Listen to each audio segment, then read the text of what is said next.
जी से अनुरोध करूंगा कि मोमेंटो प्रदान कर प्रदेश ही नहीं, देश ही नहीं, पूरे विश्व की ओर से रामायण महाविश्वकोश का के लिए एक प्रतीक रूप में माननीय मुख्यमंत्री जी को प्रदान करने की कृपा करें। इस विश्वकोश में, इस मोमेंटो में सबसे ऊपर ब्रह्मांड है, पृथ्वी है। इस पूरी पृथ्वी का ऐसा कोई कण नहीं है जहां भगवान राम न विराजित हों। मैं माननीय मंत्री जी से अनुरोध करूंगा कि अन्य महानुभावों को भी मोमेंटो प्रदान करने की कृपा करें।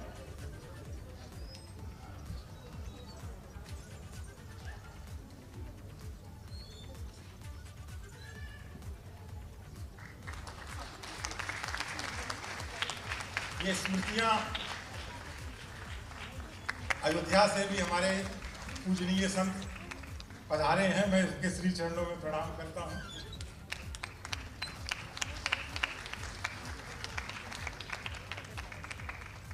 माननीय संस्कृति मंत्री जी से, जिन्होंने इसकी प्रेरणा दी, उत्साहवर्धन किया,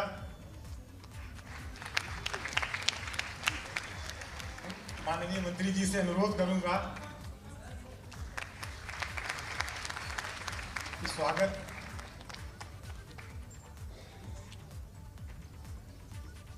मुख्यमंत्री जी का समय बहुत महत्वपूर्ण है, पर माननीय मंत्री जी का आशीर्वचन भी।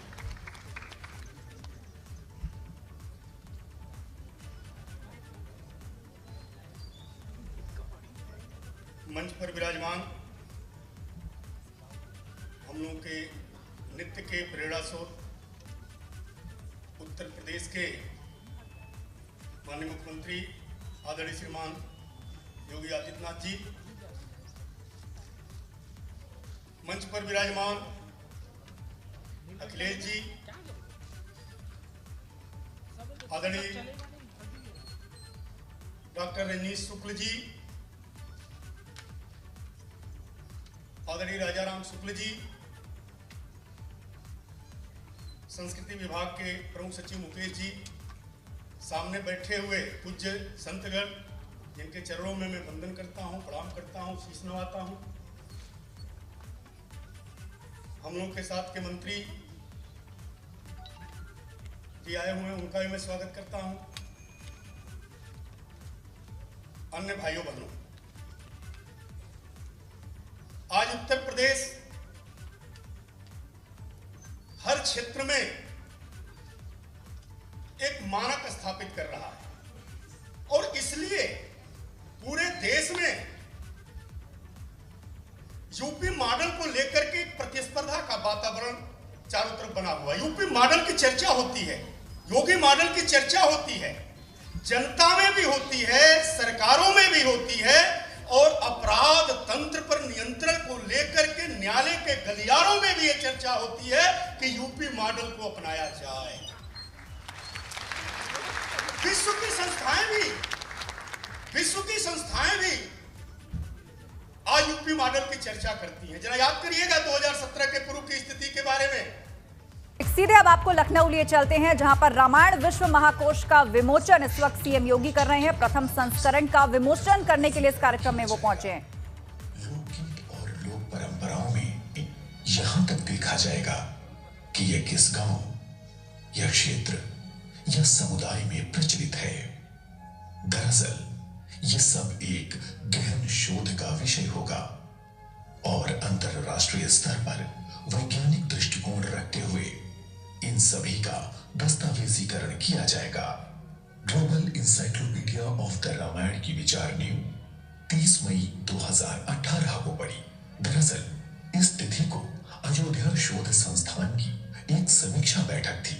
इसकी अध्यक्षता माननीय मुख्यमंत्री उत्तर प्रदेश श्री योगी आदित्यनाथ जी कर रहे थे।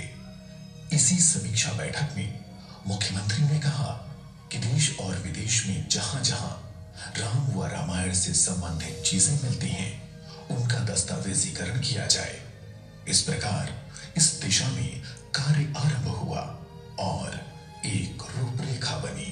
भारत के हर राज्य में, हर भाषा में रामलीला का आयोजन होता है और दुनिया के अंदर भी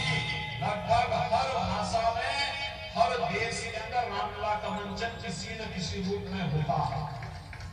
और उन देशों की ना मिला, भले भाषा अलग है लेकिन भाव और पात्रता एक जैसी है।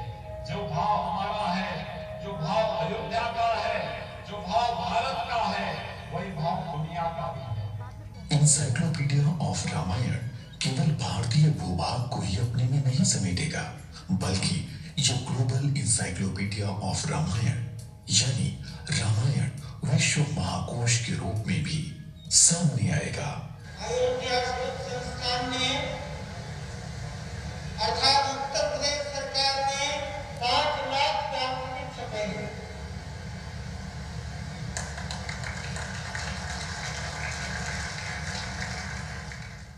राम आज भी हमारे मन में बसे, हमारी संस्कृति के आधार है। श्री राम भारत की मर्यादा, श्री राम मर्यादा पुरुषोत्तम, भारत की आस्था, भारत के लोगों की सामूहिकता और सामूहिकता की अमोघ शक्ति पूरी दुनिया के लिए अध्ययन का विषय है, शोध का विषय है। दरअसल global encyclopedia of the Ramayana यानी रामायण विश्व महाकोश हरि अनंत हरि कथा अनंता को समेटने और सहेजने का एक भगीरथ प्रयास है। ये जब एक मूर्त रूप लेगा तो इतिहास रचेगा।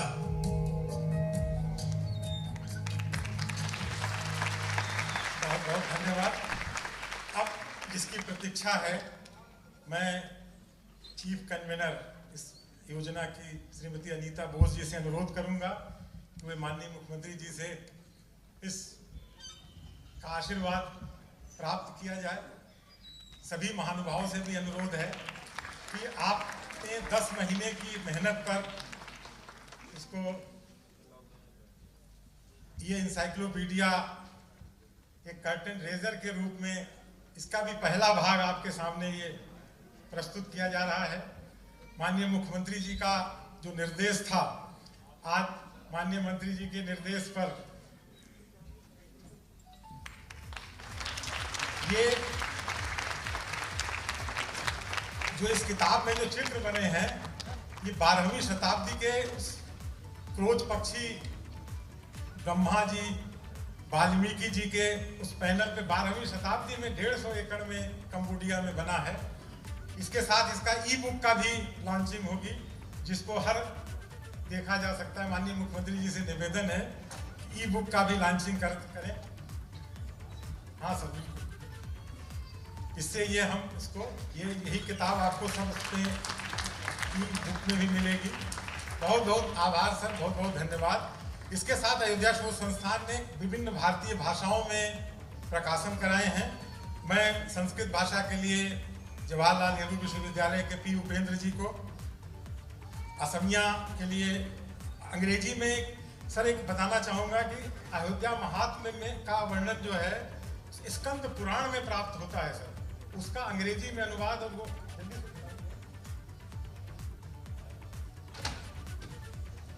पुस्तक का विमोचन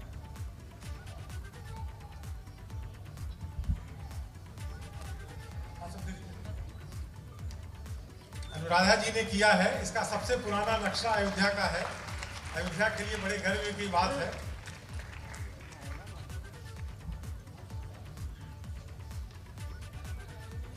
अलग अलग भाषाओं में सर, हाँ कई भाषाओं में सर ये जी जी धन्यवाद धन्यवाद। अब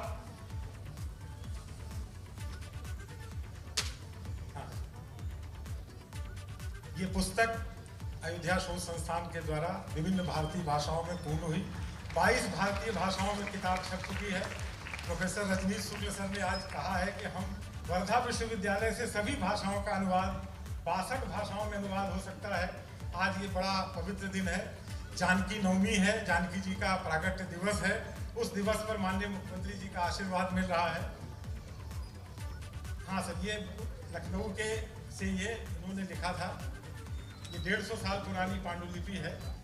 अब मैं माननीय मुख्यमंत्री जी से अनुरोध करूंगा, जिसकी हमें प्रतीक्षा है आपके आशीर्वाद की और आपके प्रेरणा की। ये माजुली द्वीप में बनता है, आसाम से। माननीय मुख्यमंत्री जी का मार्गदर्शन, पहली बार जब आपने अयोध्या में दीपोत्सव की संकल्पना 1 महीने के अंदर पूरी करके, जिस स्तर से अनुरोध है माननीय मुख्यमंत्री जी से कि अब आपका आशीर्वचन, जिसके लिए हम बहुत प्रतीक्षारत हैं, और आपका मार्गदर्शन हमारे लिए एक ऊर्जा और एक संजीवनी का कार्य करता है।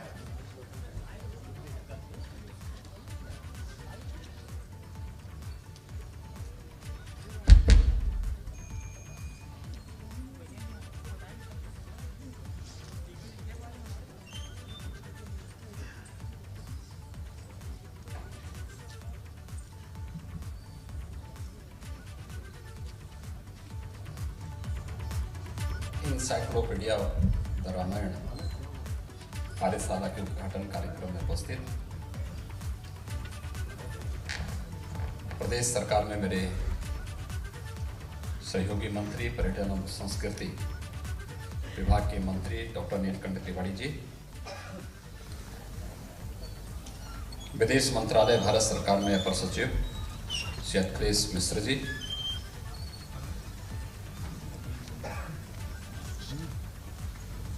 कुलपति डॉक्टर संपूर्णानंद संस्कृत विश्वविद्यालय वाराणसी प्रोफेसर राजाराम शुक्ल जी,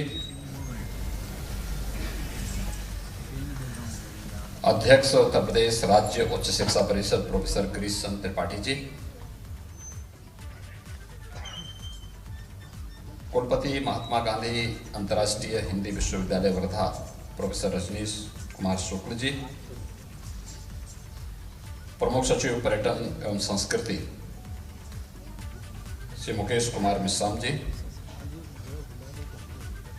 अयोध्या शोध संस्थान के निदेशक और आज के इस कार्यक्रम में उपस्थित अयोध्या से पधारे हमारे पूज्य संतजन, जगद्गुरु राघवाचार्य जी, महंत अवधेश दास जी, डॉक्टर भरत दास जी, महंत राजू दास जी और अन्य सभी पूज्य संतगण, और यहाँ पर उपस्थित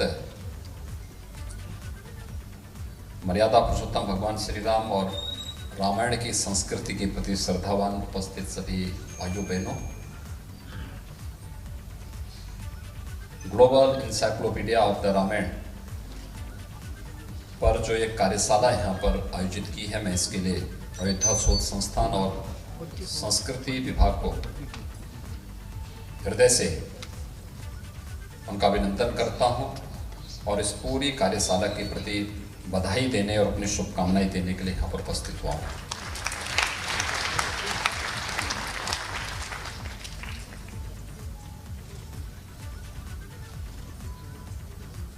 हम सब इस बारे में जानते हैं कि भारत आज जिस रूप में है, जिसे हम आज राजनीतिक भारत कह रहे हैं, इसकी जो सीमाएं हैं उत्तर से दक्षिण तक,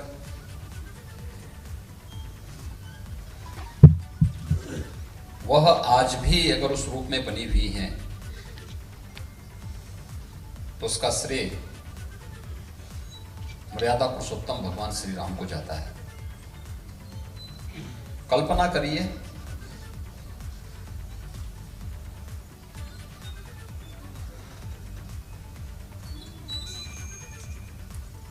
उन्नीस 1947 में देश आजाद हुआ।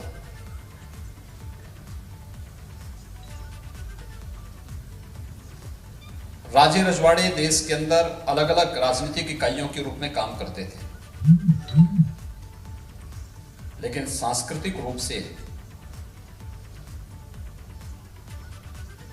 उत्तर और दक्षिण की खाई को पाटने का काम,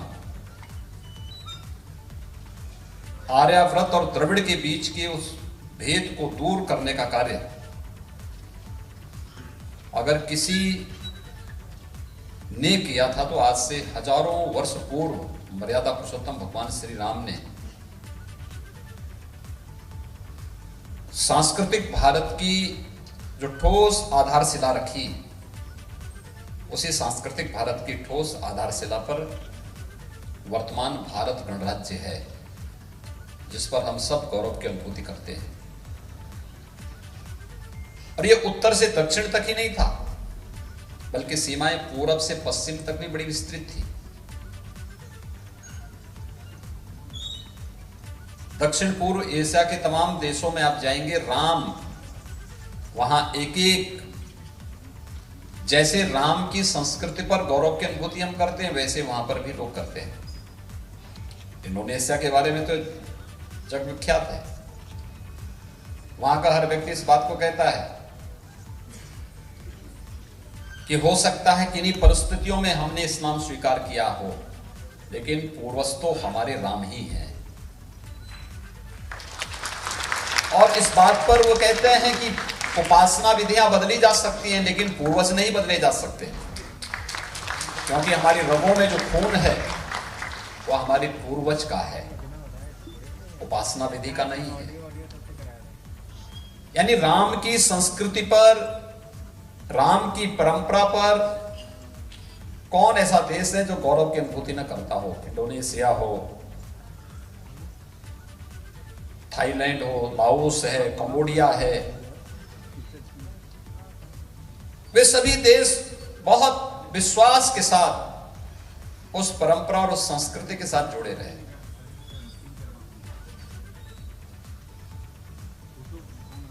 आप पश्चिम में आइए,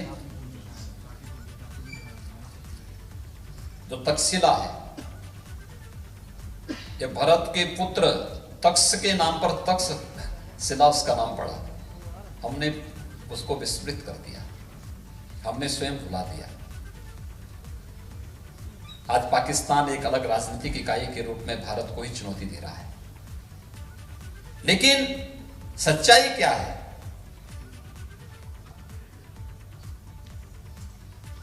सच्चाई का पक्ष यह है कि वह 1947 के पहले भारत का हिस्सा था, और राम, मर्यादा पुरुषोत्तम भगवान श्री राम ने अपने समय में ही अपने भाई के पुत्र को वहां का शासक बना करके भारत की सीमाओं को जो विस्तार दिया था। रामायण और महाभारत की कहानियां हमें बहुत कुछ कहती हैं, बहुत कुछ सिखाती हैं। भारत की उत्तर से दक्षिण और भारत की पूरब से पश्चिम तक की विस्तार को किस रूप में हमारे सामने प्रस्तुत करती है। ये तो बृहत्तर भारत का एक दृश्य हम सबके सामने आज भी हमारे धार्मिक ग्रंथों के माध्यम से हमको देखने समझने को मिलता है।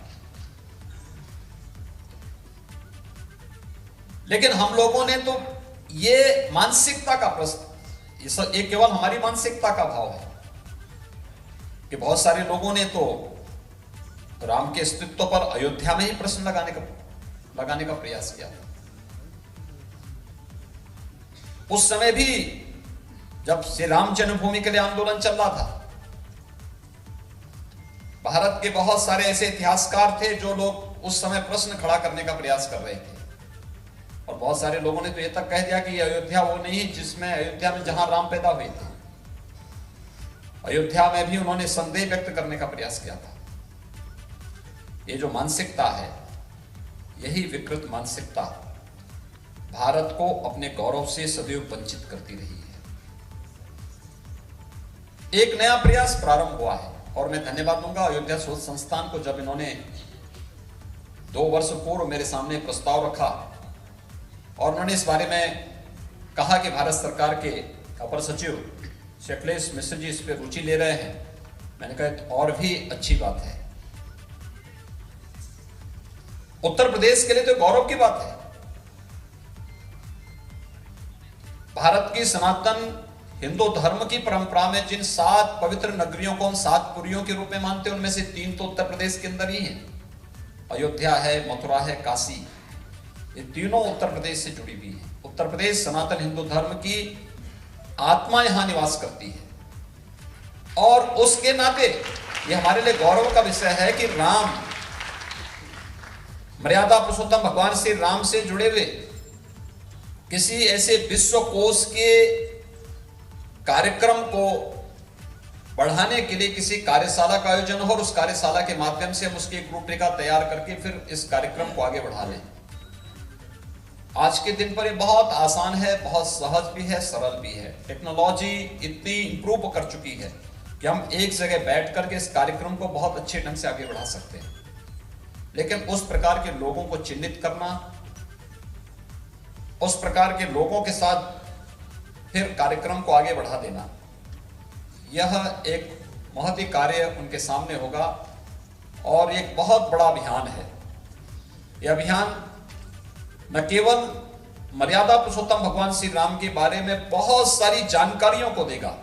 हम लोगों ने तो, जब मैंने अयोध्या शोध संस्थान पे इस बात की जिम्मेदारी दी थी, दीपोत्सव के बाद कि प्रयास होना चाहिए कि किसी ना किसी देश की रामलीला बाहर के, यानी भारत की तो रामलीलाएं आएंगी ही आएंगी, लेकिन दुनिया में भी रामलीला कहां कहां पर है और किस रूप में वे रामलीलाओं का आयोजन करते हैं।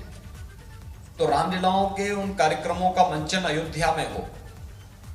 और मुझे प्रसन्नता इस बात की है कि विगत 4 वर्ष के दौरान तमाम देशों की रामलीलाएं अयोध्या आई और अयोध्या में उन्होंने अपना मंचन दिया। उनमें से बहुत सारे लोगों को मैं, जब भी अयोध्या का कार्यक्रम होता था या तो अयोध्या में रहता था, अयोध्या नहीं जा पाता था, तो मैं उनको मुख्यमंत्री कार्यालय में, मुख्यमंत्री आवास में बुलाता था, उनका सम्मान भी करवाता था कि उन्होंने भारत के बारे में बहुत जानकारी हो या ना हो, लेकिन राम की संस्कृति के साथ जुड़ करके भारत की सनातन धर्म की परंपरा के साथ उनका श्रद्धा भाव आज भी उसी विश्वास के साथ जुड़ा हुआ है। मुझे याद है, मैं एक बार कंबोडिया गया था। कंबोडिया में अंकोर वाट का मंदिर है। अंकोर वाट का जो मंदिर है, कहते हैं कसौटी के पत्थरों से बना हुआ मंदिर है और दुनिया का सबसे बड़ा मंदिर है। कॉम्प्लेक्स ही अंकोर कॉम्प्लेक्स कहलाता है। केवल मंदिर मंदिर हैं, सैकड़ों की संख्या में। तो जो मुख्य मंदिर है वो अंकोर वाट का, वह भगवान विष्णु का मंदिर है। अंकोर विष्णु को कहते हैं, वाट मंदिर को। तो कंबोडिया में जब अंकोर वाट के मंदिर में मैं गया तो मैंने देखा कि मंदिर के जो पत्थर हैं, कसौटी के पत्थर, उनमें चित्रों के माध्यम से पूरी रामायण को उकेरा गया था। रामायण के चित्रों को, महाभारत के चित्रों को उकेरा गया था। पूरे मंदिर के क्षतिग्रस्त हुआ है मंदिर, लेकिन भगवान विष्णु की लगभग 12-15 फुट ऊंची प्रतिमा वहां अभी भी है। बहुत सारी चीजें वहां आती हैं। वहां के पर्यटन का मुख्य, वहां की आय का मुख्य जरिया तो पर्यटन है, और अंकोर वाट मंदिर और अंकोर कॉम्प्लेक्स वहां की आय का मुख्य जरिया बनता है। तो मैं एक जगह खड़े होकर के वह देखने लग गया।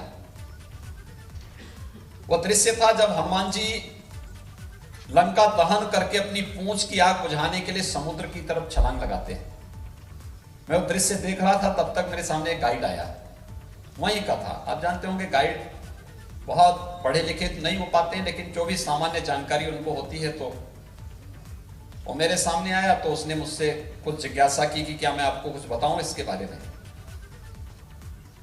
तो मुझे अच्छा लगा, तो मैंने उससे पूछा, मैंने कहा ये क्या है? उसने कहा ये गॉड मंकी है।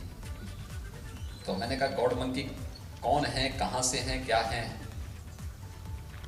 तो उन्होंने कहा ये वही लंका को जलाने के दृश्य को बताने लग गया मुझे। फिर तो मैंने कहा ये क्या कर रहे हैं आप? भाई आग तो लगा दी उन्होंने, अब क्या है? उन्होंने कहा नहीं, अब अपनी पूंछ को बुझाने के लिए समुद्र में कूद रहे हैं। तो मैंने उससे पूछा, मैंने कहा क्या आप हिंदू हैं? तो मैंने कहा ये हिंदू ही तो हनुमान जी के बारे में जानेगा। मैंने उसको कहा, मैंने कहा गॉड मंकी का नाम हमारे यहाँ हनुमान कहते हैं। उसने कहा हाँ हनुमान। तो मैंने कहा आप इनको जानते हैं, क्या आप हिंदू हैं क्या? उसने इस बात को कहा कंबोडिया के अंदर। उसने कहा देखिए मैं हिंदू नहीं हूं, मैं बौद्ध हूं, लेकिन हाँ बौद्ध की ओरिजिन हिंदू है, हिंदू से ही वो आया है, हिंदू से ही पैदा हुआ है। कंबोडिया में एक सामान्य 8वीं तक की शिक्षा जिसने प्राप्त की हो, 20 साल का वह युवक जब मुझे रामायण के उस चित्र को बताता और हनुमान जी का दृश्य सामने आता है तो मेरे सामने इस बात को वहां पर इस रूप में व्यक्त करता है। हम यहां उपासना विधि को लेकर के विवाद खड़ा करते हैं, हम यहां छोटी छोटी बातों को लेकर के एक वितंडावाद खड़ा करते हैं और हर एक व्यक्ति के मन में एक खुरापात घूमती है कि एक सकारात्मक दृष्टिकोण जोड़ने की बजाय कैसे हम तोड़ करके इस पूरी परंपरा को खराब कर सकें। लेकिन वहां बैठा हुआ एक व्यक्ति जो न जाने कितने लोगों को प्रतिदिन वहां पर अंकोरवाट मंदिर के उन दृश्यों के बारे में अवगत कराता है, अपनी स्वयं की आजीविका को भी चलाता है, देश की आर्थिक उन्नयन में भी योगदान देता है, लेकिन वहां उसको ये मालूम है कि वह बौद्ध है। लेकिन बौद्ध होने के साथ साथ उसे भी मालूम है कि बौद्ध की ओरिजिन क्या है और वह निसंकोच इस बात को अंकोरवाट में रह करके बोल सकता है, व्यक्त करता है। आप भारत के अंदर इन शब्दों को बोलेंगे तो यहां पे बहुत सारे लोगों की सेकुलरिज्म को खतरा पैदा हो जाएगा। ये सेकुलरिज्म जो शब्द है, ये सबसे बड़ा खतरा है भारत की इन समृद्ध परंपराओं को आगे बढ़ाने और वैश्विक मंच पर उसे एक स्थान मिल सके वहां पर प्रस्तुत करने में। जो सबसे बड़ी बाधा है वह यही है और मुझे लगता है उससे उभर करके हमें बहुत शुद्ध, सात्विक और स्वस्थ मन से इस दिशा में प्रयास प्रारंभ करने होंगे। उस समय मैंने इस बात को कहा था भी इंसाइक्लोपीडिया और रामायण के बारे में कुछ चर्चा होनी चाहिए, कार्यक्रम होने चाहिए। रामलीलाओं के आयोजन हो रहे हैं। अब आप तो रूस से भी रामलीला का मंचन, रूस की भी टीम आई थी, लाओस से, कंबोडिया से, इंडोनेशिया की तो खैर फेमस है ही रामायण। रामलीला उनकी अपनी बहुत विश्वविख्यात रामलीला इंडोनेशिया के अंदर है, थाईलैंड के अंदर भी है, श्रीलंका के अंदर भी है। तो दुनिया के इन सभी देशों को जोड़ करके कैसे हम इस कार्यक्रम को आगे बढ़ा सकते हैं? क्या ये कपोल कल्पना है या वास्तविकता है कि एक समय अहि रावण भगवान राम और लक्ष्मण का अपहरण करके लेके चला जाता है? क्या वो दृश्य है कि नहीं है? लेकिन आज वे सभी स्थल लगभग खोजे जा चुके हैं कि नहीं, वो कपोल कल्पना नहीं थी, उसमें कुछ सच्चाई भी है। वे देश, वे स्थल मौजूद हैं। अब उनको अपने साथ जोड़ करके क्या वहां की परंपरा रही है, कौन सी ऐसी राक्षसी वृत्ति थी, कौन सी ऐसी ताकत थी कि वह किस वेग से वहां जाते थे? था तो कुछ जरूर। आखिर भगवान राम भी लंका से पुष्पक विमान से अयोध्या आए थे। अगर वे पैदल चलते तो उनको कई महीने लगते। पुष्पक विमान उस कालखंड में था। विज्ञान में भी हमने कितनी प्रगति की थी और विज्ञान और अध्यात्म का मिलन किस रूप में था, यह भी हमें बहुत सारी चीजों को जानने सीखने के लिए अवसर देता है। लेकिन साथ साथ प्रकृति और परमात्मा का समन्वय किस रूप में था? मर्यादा पुरुषोत्तम भगवान श्री राम भगवान विष्णु के साक्षात अवतार होने के बावजूद उन्होंने कभी भी एक सामान्य मानव के इतर अपने को कभी भी प्रकट करने का प्रयास नहीं किया, कभी नहीं किया। उन मानवीय मर्यादाओं के अंदर ही अपनी पूरी लीला को रचा। उन मर्यादाओं का पालन पग पग पर करते रहे और यही तो राम की महानता रही। इन सब के साथ अपने आप को जोड़ते हुए वे निरंतर जो एक कष्ट एक सामान्य मनुष्य को होते हैं, उन सभी कष्टों को सहन करते हुए आगे बढ़े। आज के दिन पर हमें कोई एक ब्रिज बनाना होता है तो उसकी न जाने कितनी बार हम अध्ययन करवाते हैं, कई वर्ष लग जाते हैं अध्ययन कराने में। हमें सरयू जी में एक ब्रिज बनाना था, उसमें अलग अलग प्रकार से उसके नए नए तरीके अपनाने पड़े उसमें। तो जानकी नवमी पर रामायण से जुड़ी हुई पुस्तक का विमोचन किया गया, जो कि ई बुक के तौर पर भी उपलब्ध है और रामायण में आने वाले प्रसंग, उनसे जुड़े हुए जो स्थान हैं, उन पर रिसर्च करके दुनिया भर से साक्ष्य इकट्ठा करके इस पुस्तक में संकलित किए गए हैं। उसी का ही विस्तार से जानकारी दे रहे थे सीएम योगी।